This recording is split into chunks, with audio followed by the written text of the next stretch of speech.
ഇവാഞ്ചലിയും അനുദിന സുവിശേഷ വിചിന്തനം. ഈശോ മിശിഹായ്ക്ക് സ്തുതിയായിരിക്കട്ടെ. ഏപ്രിൽ 7 തിങ്കളാഴ്ച. ഇന്ന് നാം കേൾക്കുന്ന സുവിശേഷ ഭാഗം വിശുദ്ധ യോഹന്നാൻ്റെ സുവിശേഷം 8 12 മുതൽ 20 വരെയുള്ള തിരുവചന ഭാഗമാണ്. തപസ് കാലത്തെ 5 ആഴ്ചയിലേക്ക് ക്രൈസ്തവരായ നാം എല്ലാവരും പ്രവേശിച്ചിരിക്കുകയാണ്. ഇനിയുള്ള 2 ആഴ്ചക്കാലം, ഈ തപസ് കാലത്തെ 2 ആഴ്ചത്തെ കാലം കർത്താവായ ഈശോയുടെ പാഷൻ ടൈഡ്, കർത്താവായ ഈശോയുടെ പീഡാസഹന രഹസ്യങ്ങളെ കുറിച്ച് ആഴമായി ചിന്തിക്കുന്ന 2 ആഴ്ചക്കാലമാണ്. ഈ തപസ്സുകാലത്തിലെ വലിയ ആഴ്ചയിലേക്ക് പ്രവേശിക്കുന്ന നാം ഇനിയുള്ള ദിവസങ്ങളിൽ ഈശോയുടെ പീഡാസഹനങ്ങളെക്കുറിച്ച് ധ്യാനിക്കുകയാണ്. ഈശോയുടെ ജീവിതത്തിലെ വേദനകളുടെ ആരംഭം, സഹനത്തിൻ്റെ ആരംഭം ഈ ദിവസങ്ങളിലെ വായനകളിലൂടെ ഉടനീളം നമുക്ക് കാണുവാനായിട്ട് സാധിക്കും. ഈശോ ലോകത്തിൻ്റെ പ്രകാശമാണ്. ഈശോ എങ്ങനെയാണ് ലോകത്തിൻ്റെ പ്രകാശമായി മാറുന്നത്? ഈശോ തൻ്റെ വേദനകളിലൂടെയും പീഡാസഹനങ്ങളിലൂടെയും പിന്നീട് പിതാവായ ദൈവം തൻ്റെ പുത്രനായ ഈശോയെ മഹത്വീകരിക്കുന്നതിലൂടെയാണ് കർത്താവായ ഈശോ ഈ ലോകത്തിൻ്റെ പ്രകാശമായി മാറുന്നത്. യോഹന്നാൻ്റെ സുവിശേഷം 8 14 തിരുവചനത്തിൽ നാം ഇങ്ങനെ കാണുന്നു. ഈശോ പറയുന്നു, ഞാൻ തന്നെ എനിക്ക് സാക്ഷ്യം നൽകിയാലും എൻ്റെ സാക്ഷ്യം സത്യമാണ്.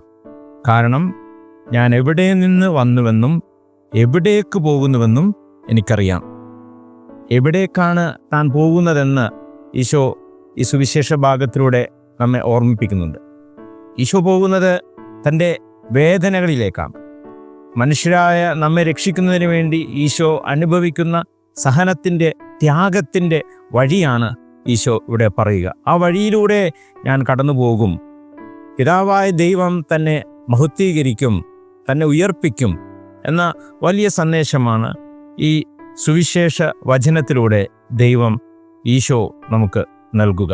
അതുകൊണ്ട് പ്രിയമുള്ളവരെ, കർത്താവിൻ്റെ പീഡാസഹനങ്ങളെക്കുറിച്ച് ഓർക്കുന്ന ഇനിയുള്ള ഈ 2 ആഴ്ചക്കാലം വിശുദ്ധവാരത്തിലേക്ക് പ്രവേശിക്കുന്ന നമുക്ക് ക്രിസ്തുവിൻ്റെ ആഴമായ ആ സ്നേഹത്തെക്കുറിച്ച്, ക്രിസ്തു നമ്മോട് കാണിച്ച ആ വലിയ സ്നേഹത്തെക്കുറിച്ച്, ആ സ്നേഹം അത് ഈശോ പ്രകടമാക്കുന്നത് തൻ്റെ കുരിശുമരണത്തിലൂടെയാണ്.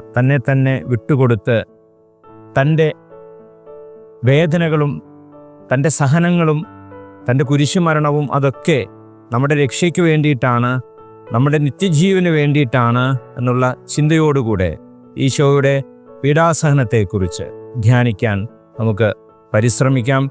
ഈശോ കടന്നു പോകുന്ന വഴി അത് ത്യാഗത്തിൻ്റെ, സഹനത്തിൻ്റെ, വേദനകളിലൂടെയുള്ള വഴിയാണ്. ആ വഴിയിലൂടെയാണ് ഈശോ കടന്നു പോകുന്നത്. അങ്ങനെ പിതാവായ ദൈവം തന്നെ മഹത്വീകരിക്കുന്നതുവരെ ഈശോ തൻ്റെ ഈ ത്യാഗം, തൻ്റെ കുരിശുമരണം അത് തൻ്റെ പിതാവായ ദൈവത്തിന് വേണ്ടി സമർപ്പിക്കുന്നു.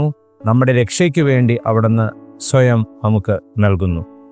ദൈവം നമ്മെ സമൃദ്ധമായി അനുഗ്രഹിക്കട്ടെ.